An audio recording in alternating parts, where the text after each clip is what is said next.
August 8, 1945. 3:37 p.m. Imperial Japanese Army Headquarters, Tokyo. Lieutenant Colonel Masao Inaba stands in a windowless conference room on the third floor, laying out aerial reconnaissance photographs across a mahogany table, still bearing the scars of last night's incendiary raid smoke.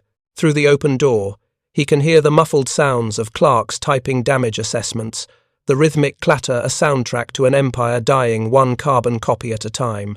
The photographs arrived by military courier 40 minutes ago, flown from Hiroshima aboard a Mitsubishi Ki-46 reconnaissance aircraft that departed at dawn.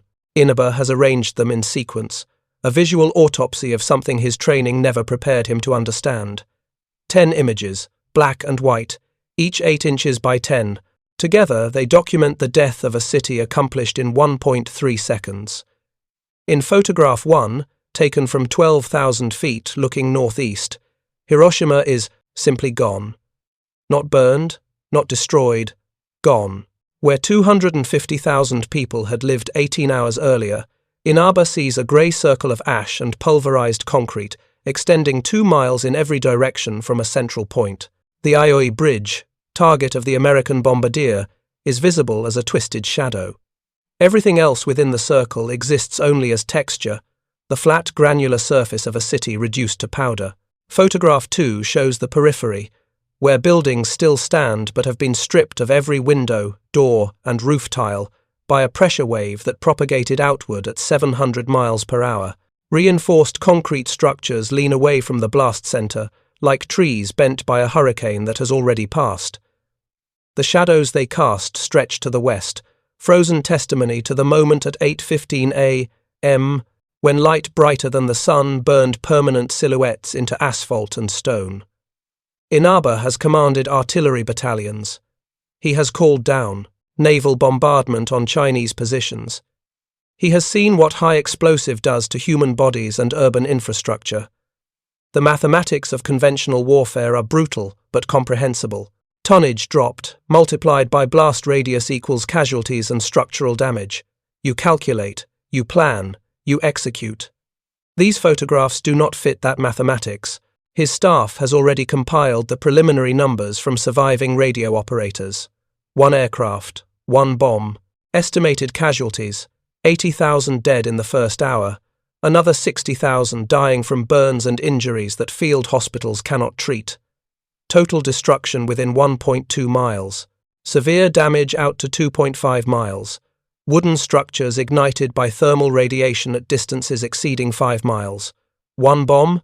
If you're enjoying this deep dive into the story, hit the subscribe button and let us know in the comments from where in the world you are watching from today.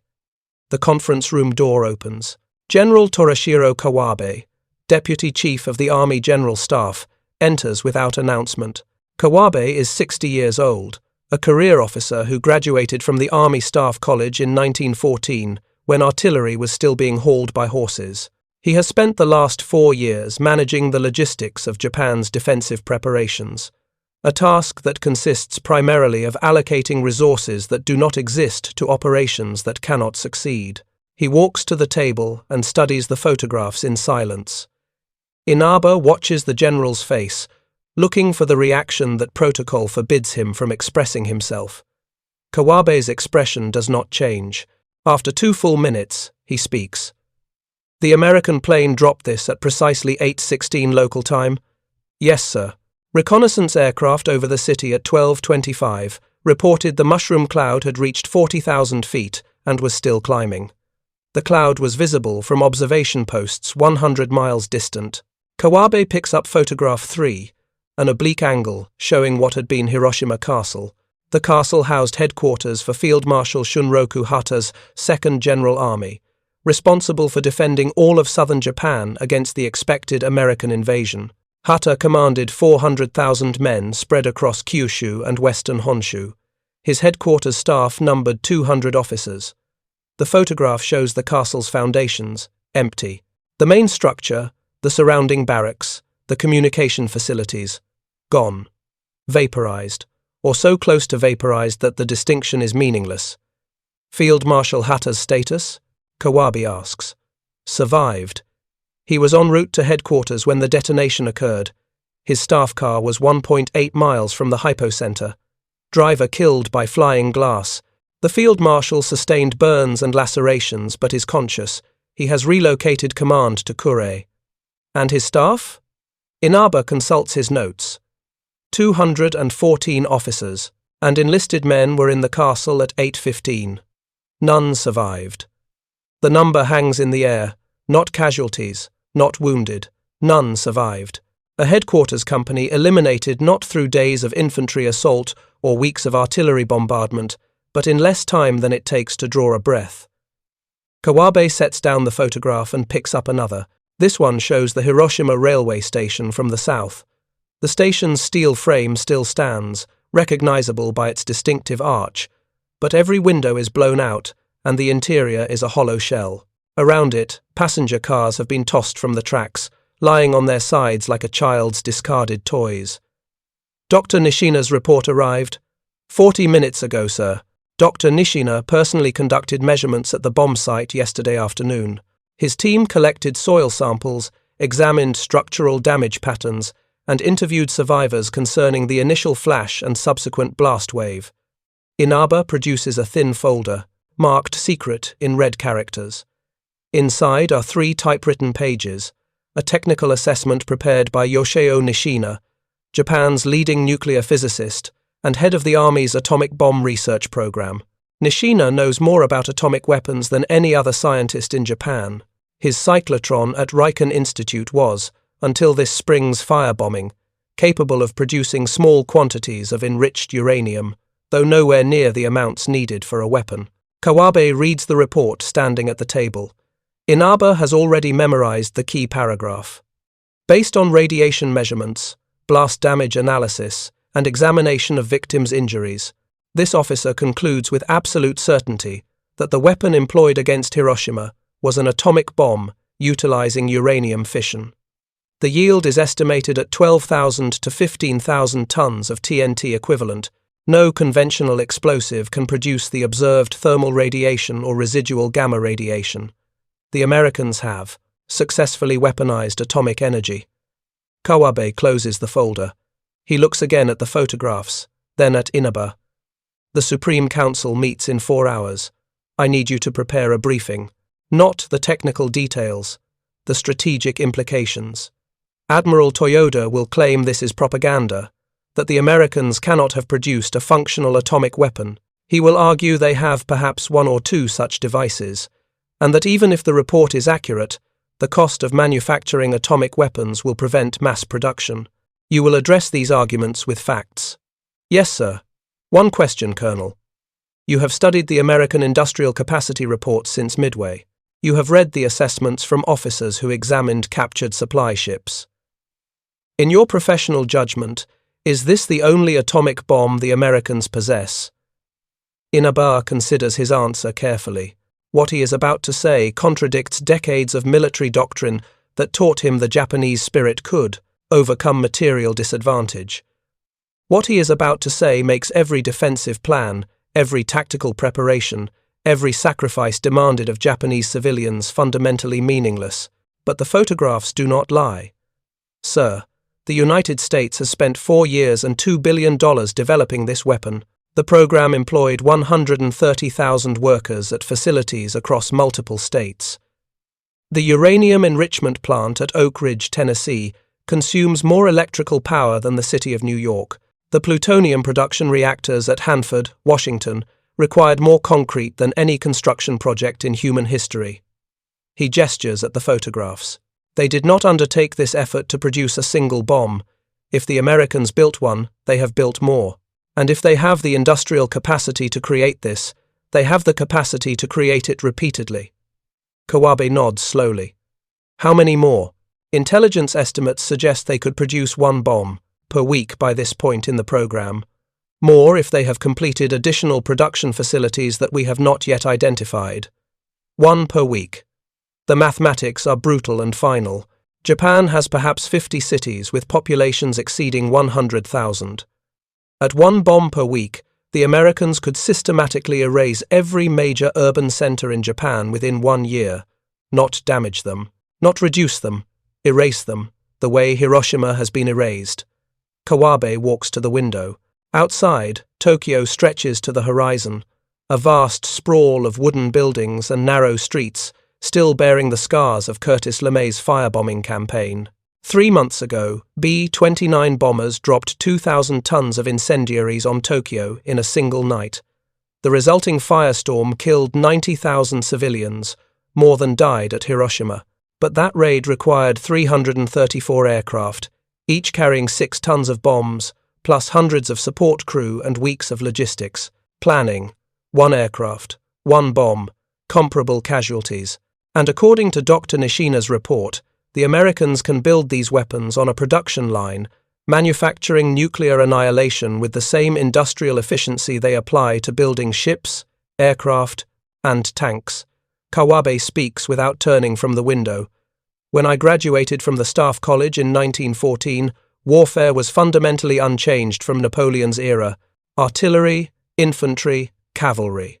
The technology had improved, but the principles remained constant. Victory went to the side with superior tactics, better training, stronger morale.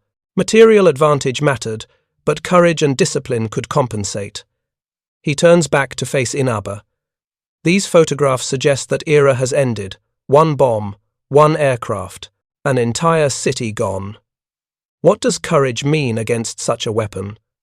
What does tactical brilliance achieve when a single plane can accomplish what required 300 bombers 3 months ago? Inaba has no answer, because there is no answer. The photographs have rendered obsolete every military concept that sustained the Imperial Army through 40 years of expansion. The way of the warrior, Bushido, the willingness to die rather than surrender, all of it meaningless when the enemy can annihilate your cities faster than you can evacuate them. A knock at the door interrupts the silence. A staff sergeant enters carrying another courier pouch. "Sir, additional reconnaissance photographs from this morning's flight over Hiroshima, and a priority message from Kure." Kawabe opens the pouch and removes a new set of photographs. These were taken 30 hours after the bombing, showing the same areas from the same angles. Inaba moves closer to compare them with yesterday's images. The differences are subtle but disturbing.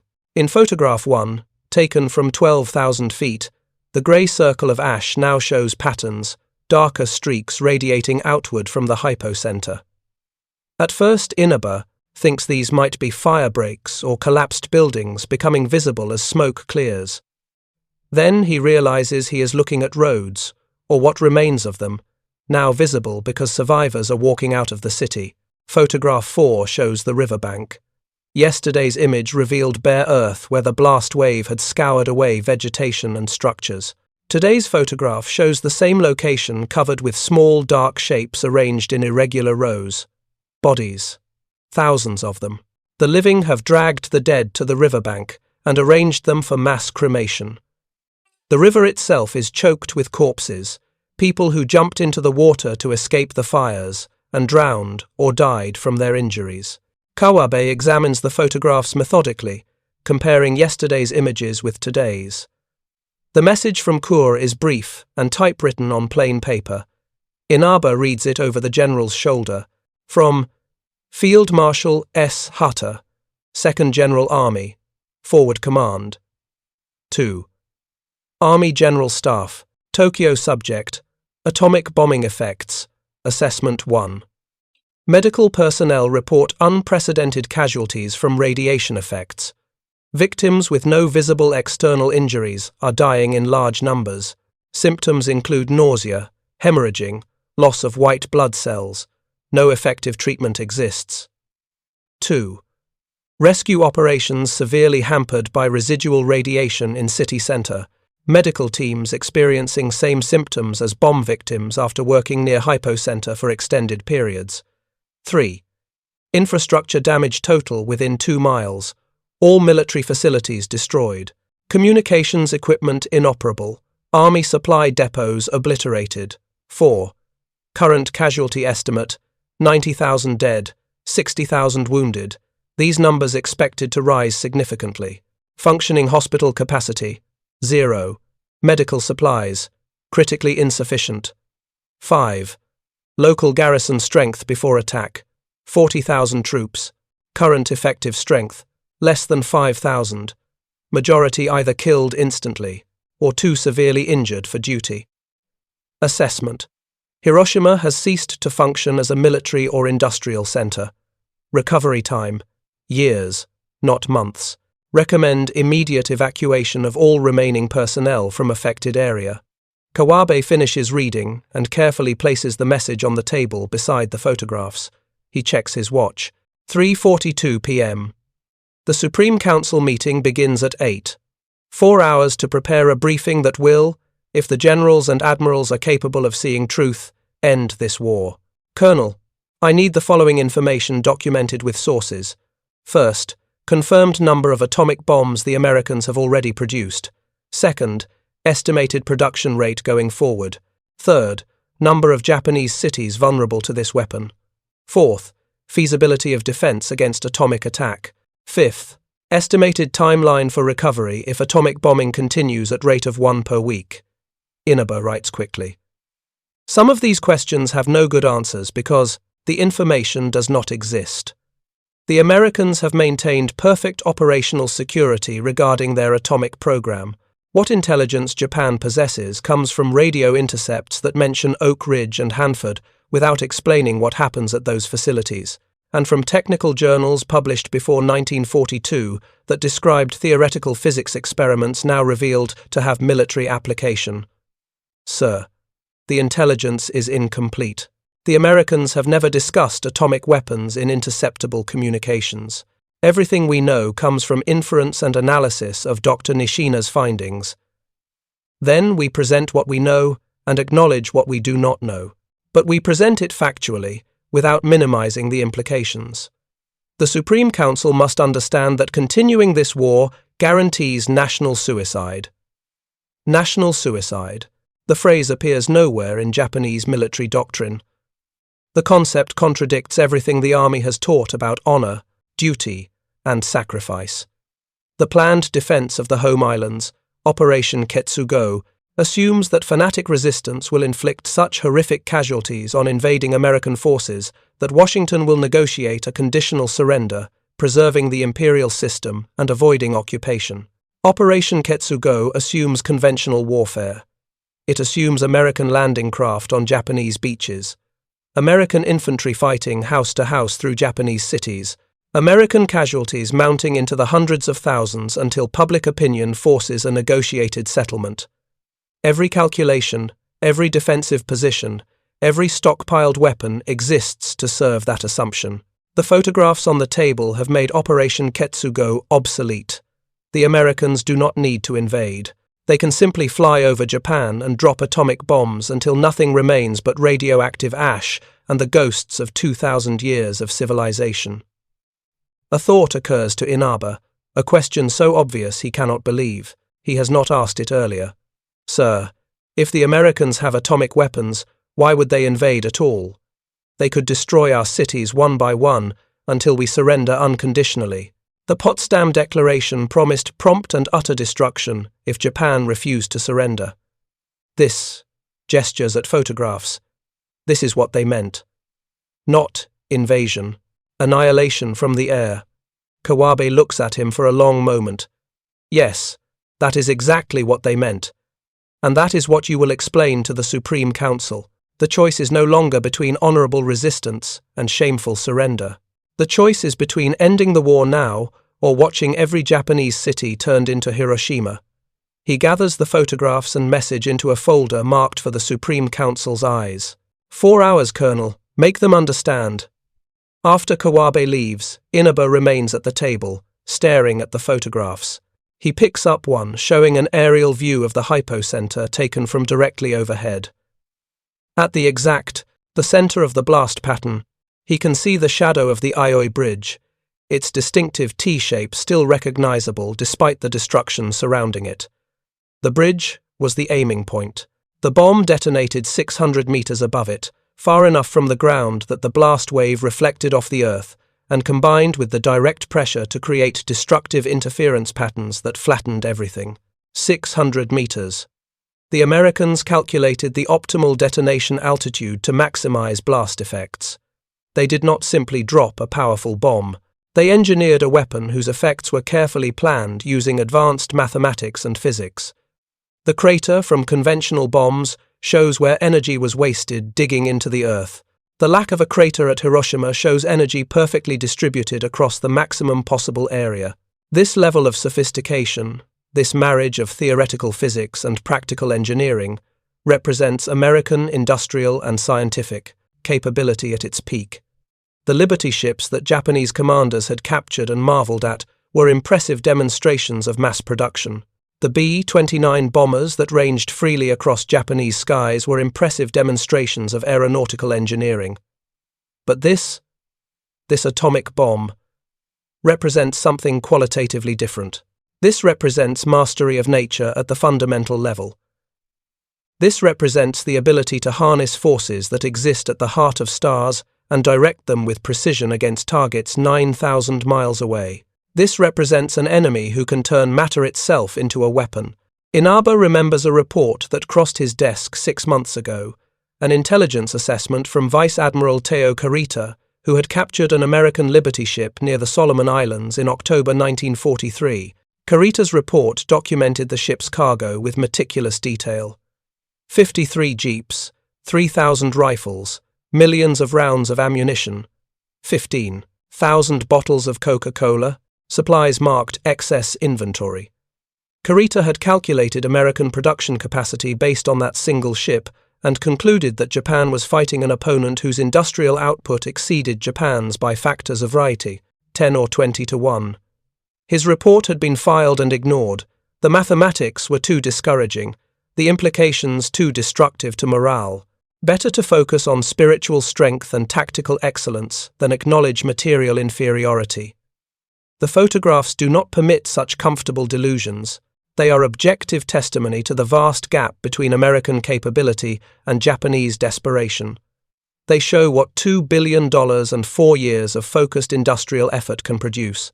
They show what happens when a nation that can afford to ship Coca-Cola to forward positions as routine resupply decides to weaponize atomic energy. Inaba begins organizing his briefing materials. He has 4 hours to assemble facts that will convince 6 generals and admirals that their lifetime of military service has prepared them for a war that no longer exists. He has 4 hours to explain that courage and sacrifice, the virtues they have celebrated and demanded, cannot defend against weapons that kill faster than warriors can demonstrate their willingness to die. He starts with the simplest facts. 1 bomb, 12,000 to 15,000 tons TNT equivalent, 80,000 dead, 90,000 at current count, 140,000 by year's end, according to Dr. Nishina's estimate, as radiation sickness claims those who survived the initial blast. He arranges the photographs in chronological order, before and after. The city that was, the wasteland that remains. He adds Dr. Nishina's technical report, the message from Field Marshal Hatta, and casualty estimates from hospitals in surrounding areas where survivors have been transported. Then, he adds the comparison data, American production figures compiled from intercepted communications and captured documents. Steel output, 81 million tons per year versus Japan's 7.8 million. Aircraft production, 85,000 planes versus 16,000. Petroleum access, 200 million barrels versus 28 million, declining monthly as tankers are sunk. These numbers have been available for years. Staff officers have compiled them, circulated them, filed them away. The numbers were always too large, too discouraging. They suggested Japan had lost the war before it began, that industrial capacity mattered more than warrior spirit, that mathematics trumped morale. Such conclusions were unacceptable, even treasonous, so the numbers were acknowledged but not acted upon.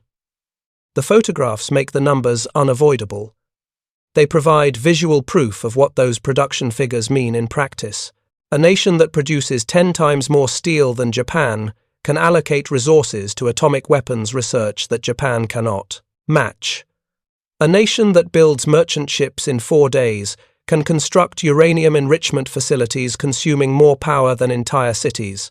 A nation with excess rifles, and Coca-Cola has excess scientists, excess electricity, excess uranium, excess everything needed to turn theoretical physics into operational weapons. Inaba hears footsteps in the corridor outside. Officers returning from afternoon briefings, clerks delivering messages, the normal traffic of a headquarters managing a losing war. None of them have seen these photographs yet. None of them understand that while they file reports and update battle maps, the war they are planning to fight has already ended. A colonel from the intelligence section enters carrying additional folders. Lieutenant Colonel Inaba? General Kawabe requested these documents for your briefing. American Industrial Capacity Assessments, Manhattan Project Intelligence, and Dr. Nishina's earlier reports on atomic bomb feasibility. Inaba accepts the folders. The intelligence on the Manhattan Project is sparse, fragmentary. Radio intercepts, mentioning Oak Ridge and Hanford without context. A decoded message from 1943 referring to special materials being transported to New Mexico. An intercepted communication about a gadget being tested at a location called Trinity. Intelligence officers had assumed this was code for a new aircraft or a long-range missile. Now, in hindsight, Trinity was obviously the atomic bomb's first test. The Americans had detonated an atomic weapon in the New Mexico desert, measured its effects, refined their design, and then deployed operational weapons against Japanese cities. All of this accomplished while simultaneously fighting Germany, producing weapons for their Soviet allies, and maintaining naval superiority across two oceans. The comparison is so lopsided, it verges on absurd. While America built atomic bombs, Japan's scientists struggled to produce even small quantities of enriched uranium using equipment that kept breaking down. While American physicists worked in purpose-built laboratories with unlimited budgets, Japanese researchers made do with facilities damaged by bombing raids and shortages of even basic laboratory supplies. Dr. Nishina had reported to the Army in 1943 that building an atomic bomb would require resources Japan did not possess and could not obtain. He had estimated that even under ideal conditions, Japan could not produce a functional weapon before 1947 at the earliest. His assessment had been correct. Japan lacked the electrical capacity, the industrial base, the supply of uranium, and most critically, the luxury of diverting massive resources to weapons research while fighting a losing war across the Pacific. The Americans had possessed all of these advantages, and now they were demonstrating the results. Inaba opens Dr. Nishina's feasibility study from 1943. The physicist had calculated that a single atomic bomb would require approximately 45 kilograms of weapons-grade uranium-235. Producing this much-enriched uranium would require facilities consuming hundreds of megawatts of electrical power, operating continuously for months. Japan's total electrical generation capacity for the entire nation was barely sufficient. Dedicating that capacity to uranium enrichment would require shutting down war industries, transportation, and urban lighting. The Americans had built the facilities, they had devoted the power, they had produced the uranium, and they had done so while also producing 85,000 aircraft, building hundreds of warships, manufacturing millions of tons of munitions, and feeding a military force of 12 million men deployed globally. This is what industrial supremacy means. This is what a gross domestic product exceeding Japan's by factors of 7 or 8 to 1 makes possible. This is what happens when a continental nation with massive natural resources, advanced technology, and 200 million people decides to prosecute total war. Inaba checks the time. 4:30 p.m. 3.5 hours until the briefing. He begins drafting his presentation, organizing the information into sections that build logically from observation to conclusion. Section 1. The weapon. Technical specifications based on Dr. Nishina's analysis. Yield, blast radius, thermal radiation effects, residual radiation, cold facts without editorial commentary. Section 2. The damage. Casualty figures, infrastructure destruction, military casualties. The end of Hiroshima as a functioning city. Photographs as supporting evidence. Section 3. American capability. Production estimates. Manhattan Project scale. Uranium enrichment capacity. Plutonium production. Evidence suggesting continued weapon production at rate of 1 bomb per week or higher. Section 4. Strategic implications. Number of Japanese cities vulnerable to atomic attack. Impossibility of effective defense. Timeline for national destruction if atomic bombing continues. Mathematical certainty of defeat. Section 5. Options. This section is shortest because the options are few. Surrender now and preserve something of Japan. Surrender later after more cities are destroyed. Fight until atomic weapons have eliminated urban Japan entirely.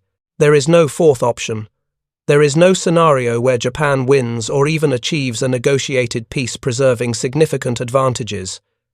He writes carefully, choosing words that convey facts without hysteria.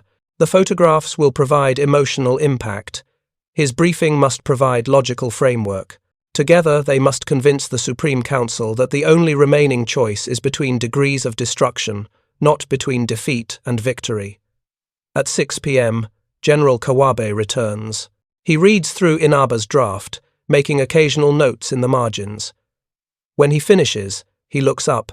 You conclude that Japan cannot defend against atomic weapons. No effective defense exists, sir.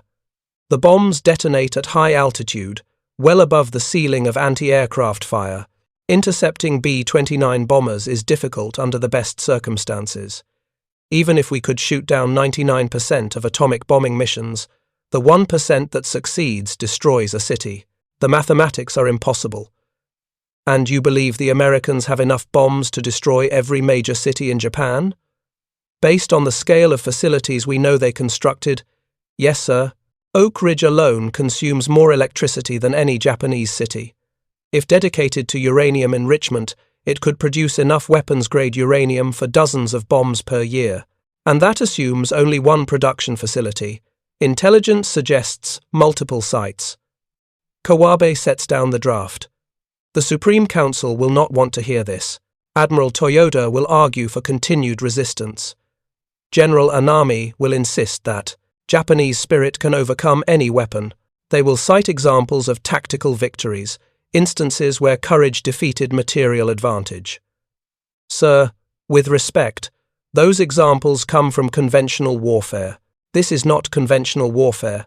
This is physics. Courage does not deflect thermal radiation. Morale does not stop gamma rays. If you stand 1 mile from an atomic detonation, your willingness to die for the Emperor is irrelevant, because you will be dead before you can demonstrate that willingness. I understand that, Colonel. The question is whether they will understand it. If you find this story engaging, please take a moment to subscribe and enable notifications. It helps us continue producing in-depth content like this. They spend the next 90 minutes refining the presentation. Kawabe suggests additional emphasis on Dr. Nishina's credentials, establishing his authority as Japan's leading nuclear physicist and the head of the Army's own atomic bomb research. If anyone in Japan understands atomic weapons, it is Nishina.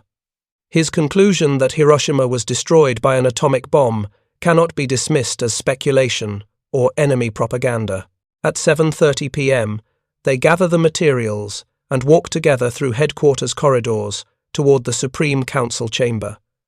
The hallways are quieter than usual. Word has spread that something unprecedented happened at Hiroshima. Officers speak in low voices, avoiding eye contact with superiors, as if afraid they will be asked to explain the unexplainable. The Supreme Council chamber is a rectangular room on the second floor, dominated by a long conference table of polished teak. At one end hangs a portrait of Emperor Meiji, stern in his military uniform, presiding over deliberations that will determine whether his great-grandson's empire survives or perishes. 6 chairs line the table, positions designated for the Big Six, who make strategic decisions for the nation. Prime Minister Kantaro Suzuki arrives. First, 77 years old, a retired admiral recalled to service because civilian prime ministers have proven too weak to manage the military. Foreign Minister Shigenori Togo accompanies him. 62. Japan's most experienced diplomat, the man who must somehow negotiate terms with enemies who have just demonstrated the power to annihilate Japan from the air. Then, the military leadership. Army Minister General Korechika Anami, 58, the most powerful figure in Japan besides the emperor himself. Army Chief of Staff General Yoshijiro Umezu, 63, commander of all ground forces. Navy Minister Admiral Mitsumasa Yonai, 65, the only member openly advocating peace, and Navy Chief of Staff Admiral Soemu Toyoda, 60, the man who replaced his predecessor precisely because he advocated fighting to extinction rather than surrender. They take their seats in order of precedence. Aides and staff officers line the walls, ready to provide documentation or clarification as needed. Inaba stands near General Kawabe, the folders containing his briefing materials held carefully in both hands. Prime Minister Suzuki opens the meeting. Gentlemen, we convene to address the situation at Hiroshima. General Kawabe, please provide your assessment. Kawabe nods to Inaba, who steps forward and begins distributing copies of the photographs. He lays the images out in sequence, giving each member of the council a complete set. Then he returns to his position and waits while they examine the evidence. The reaction is varied. Foreign Minister Togo studies the photographs with visible distress, his face aging visibly as he processes what he sees. Prime Minister Suzuki's expression remains neutral, controlled, revealing nothing. Navy Minister Yonai looks at the images with the resignation of a man who has anticipated bad news and had his expectations confirmed. General Anami picks up each photograph, examines it closely, sets it down, moves to the next. His face reveals nothing. Army Chief of Staff Umezu does the same, methodical and expressionless. Admiral Toyoda is last to examine the photographs. He studies them for a long moment, then looks up at Inaba. These are reported to be from Hiroshima? Yes, sir. Aerial reconnaissance taken yesterday afternoon, and again this morning.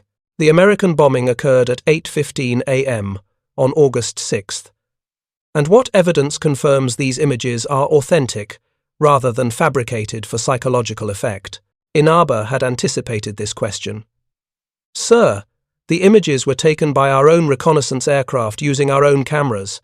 The pilots and photographers are available for questioning if you doubt their veracity. Additionally, Field Marshal Hutter transmitted a situation report from Kure, confirming the city's destruction. Radio communications from Hiroshima ceased entirely at 8:16 a.m. yesterday. Multiple observation posts reported seeing a massive explosion and mushroom cloud. Refugees from Hiroshima have reached surrounding areas with injuries consistent with extreme thermal radiation and blast effects. And you conclude from these photographs that the Americans used an atomic bomb? I do not conclude, sir. Dr. Yoshio Nishina concludes. He personally conducted measurements at the bomb site yesterday. His report confirms atomic fission based on radiation readings, blast patterns, and victim injuries. Inaba distributes copies of Nishina's technical assessment. Admiral Toyoda reads it quickly, then sets it aside. Dr. Nishina led our own atomic bomb research and failed to produce results. Perhaps his conclusion that the Americans succeeded where he failed reflects personal bias rather than objective analysis. General Kawabe intervenes. Admiral, Dr. Nishina's report includes specific measurements of residual gamma radiation at the hypercenter. He documented isotopes produced only by uranium fission. He examined victims with injuries possible only from thermal radiation exceeding anything conventional explosives can generate. His conclusion is not speculation, it is physics. Physics the Americans claim to have mastered while simultaneously fighting a two-front war across two oceans. Yes, physics they mastered by devoting $2 billion and 130,000 workers to weapons research, resources we could not match even if we had known the project was possible. Admiral Toyoda leans back in his chair. Gentlemen, I do not dispute that Hiroshima suffered severe damage. I question whether one bomb accomplished this, or whether we are seeing the cumulative effect of multiple weapons that the Americans wish us to believe was a single device. The psychological advantage of claiming atomic capability is enormous. The Americans know we cannot verify their claims. They know we cannot determine how many bombs they actually dropped. Foreign Minister Togo speaks for the first time. The American president issued a statement yesterday describing the bomb as atomic and threatening additional attacks if Japan does not surrender. Would they make such specific claims if the weapon was fabricated? He places the photographs back on the table, arranging them so Admiral Toyoda can see the central image showing Hiroshima's devastation. If the Americans can build this many conventional weapons while simultaneously developing atomic bombs, they can build atomic bombs in quantity. The question is not whether they have the capability. The question is whether Japan can endure systematic atomic bombardment of our cities. General Anami finally speaks. And your answer, Lieutenant Colonel? No, sir. Japan cannot endure. At one bomb per week, every city with population exceeding 100,000 could be destroyed within 1 year. The American president's statement yesterday warned of a rain of ruin from the air, the like of which has never been seen on this earth. I believe he was describing American intentions, literally. They will continue atomic bombing until Japan surrenders unconditionally or ceases to exist as an industrial nation. The silence that follows is total. 6 men, collectively responsible for the deaths of millions in a war they started and cannot win, contemplate the photographs showing what American industrial supremacy means in practice. 1 bomb, 1 city gone. More bombs coming, more cities disappearing. Army Minister Anami speaks quietly. Even if we accept your assessment, Lieutenant Colonel, surrender accomplishes what? The Americans will occupy Japan. They will dismantle our military. They will impose their government, their values, their culture. The Japan we know will cease to exist as surely as Hiroshima has ceased to exist. Sir, occupied Japan retains its people. Atomic bombing does not. The choice is not between the Japan that was and the Japan that survives. The choice is between occupation and extinction. You speak of extinction dramatically. I speak of mathematics factually. Hiroshima's population was 350,000. Current casualties exceed 140,000, dead or dying. If the Americans bomb 50 cities at the same rate, that represents 7 million civilians dead in 1 year. Add military casualties from continued fighting, deaths from starvation as infrastructure collapses, deaths from radiation poisoning as fallout spreads. 10 million Japanese could die in the next year if this war continues.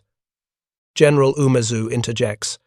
The planned defense of the home islands, Operation Ketsugo, assumes American invasion. We have positioned 2 million troops on Kyushu to meet that invasion. We have prepared civilian militia numbering 28 million. We have stockpiled supplies for sustained resistance. All of this becomes irrelevant if the Americans do not invade. Yes, sir. If the Americans can destroy our cities from the air, they have no need to invade. They will simply bomb us until we surrender, or until nothing remains to surrender. Then, we disperse our forces, abandon the cities, position our military in areas the Americans cannot target without harming their own invasion forces. Sir, the Americans are not invading. That is the entire point. They do not need to land troops on Japanese beaches if they can incinerate Japanese cities with atomic weapons. Operation Ketsugo assumes conventional warfare. The photographs prove that assumption is obsolete. Prime Minister Suzuki raises his hand, stopping the debate. Gentlemen, we are arguing tactical details when the strategic reality is clear. Whatever advantages we believed we possessed, whatever plans we prepared, the atomic bomb has changed everything. The question before this council is whether Japan continues fighting, knowing that American atomic weapons can and will destroy our cities systematically, or whether we seek terms that preserve something of our nation and our people. The Americans demand unconditional surrender, General Anami says. They demand we abolish our military, renounce our conquests, submit to occupation, place the emperor under their authority. These terms are unacceptable. Better we should die as Japanese than live as American slaves. And if dying as Japanese means 10 million civilians burned alive by atomic weapons, you speak of honor, General. What honor is there in needless death? What service to the emperor is achieved by allowing American bombs to systematically murder our people while we maintain the fiction that spiritual strength can overcome atomic fire? The argument escalates. Voices rise. General Anami insists that surrender equals national suicide, that Japan must fight to the last man. Foreign Minister Togo counters that continued fighting guarantees actual national death, that occupation preserves Japanese people even if it sacrifices Japanese independence. Navy Minister Yonai supports Togo, arguing that pragmatic surrender now prevents worse catastrophe later. Admiral Toyoda and Army Chief of Staff Umezu side with Anami, advocating continued resistance. The council splits 3-3, deadlocked exactly as it has been deadlocked for weeks, but now the photographs lie on the table between them, unavoidable evidence that deadlock means death. At 11 p.m., Prime Minister Suzuki adjourns the meeting without resolution. The Supreme Council will reconvene tomorrow, after members consult with their staffs and consider the evidence. As the councillors file out, Inaba remains standing at attention, the photographs still arranged on the conference table. General Kawabe approaches him. "You presented the facts well, Colonel, but facts alone do not change minds committed to courses of action that transcend logic." "Sir, the photographs. The photographs show what has happened. They do not show what will happen. General Anami and Admiral Toyoda believe American atomic capability is limited, that continued resistance will exhaust American willingness to pay the cost of invasion, that Japan can still negotiate honorable terms. They believe this because accepting the alternative means acknowledging that 40 years of military expansion led to catastrophic defeat and pointless death. But the alternative is true, sir." "Yes. And tomorrow? Or the day after? Or perhaps when the next American atomic bomb destroys Nagasaki or Tokyo or Kyoto, they will finally accept that truth. The question is, how many more cities must burn before stubborn men abandon comfortable delusions?" Inaba collects the photographs, returning them to their folders. He thinks about the people in those images, the shadows burned into stone, the bodies at the riverbank, the refugees walking away from a city that no longer exists. Each photograph documents thousands of individual deaths, thousands of families destroyed, thousands of futures erased by a weapon that killed faster than its victims could comprehend their dying. And more. Bombs are coming. American production lines churning out atomic weapons with the same industrial efficiency they apply to everything else. More mushroom clouds rising over Japanese cities. More photographs documenting devastation. More refugees walking away from ruins. The mathematics are final. Japan has lost. The only remaining question is whether Japanese leaders acknowledge defeat before American atomic bombs reduce the home islands to radioactive ash, or whether pride and institutional inertia require the death of millions before reality becomes undeniable. August 8, 1945, 11:20 p.m. Imperial Japanese Army Headquarters, Tokyo. Lieutenant Colonel Masao Inaba walks through quiet corridors, carrying folders filled with photographs that show the end of the world Japan believed it was fighting for. Behind him, 6 men continue debating options that do not exist, planning resistance that mathematics has already proven futile, defending honor that atomic fire renders meaningless. Tomorrow, the Supreme Council will meet again. They will examine the photographs again. They will debate strategic options again. And while they debate, American scientists at Los Alamos will be preparing the next atomic bomb, loading it onto a B-29 bomber, targeting the next Japanese city to be erased from existence. The photographs lie in their folders, silent testimony to power that transcends courage, industry that overcomes spirit, physics that cares nothing for honor or sacrifice, or the way of the warrior. They show what happens when material advantage becomes so overwhelming that traditional military virtues lose all meaning. They show what $2 billion and 4 years of American industrial effort can accomplish. They show the future, if Japan continues refusing to see what these images make undeniable. More cities gone, more shadows burned into stone, more mushroom clouds rising over ruins, more mathematics proving what stubborn men refuse to accept. 1 bomb, 1 city, more coming. Thank you for watching. For more detailed historical breakdowns, check out the other videos on your screen now, and don't forget to subscribe.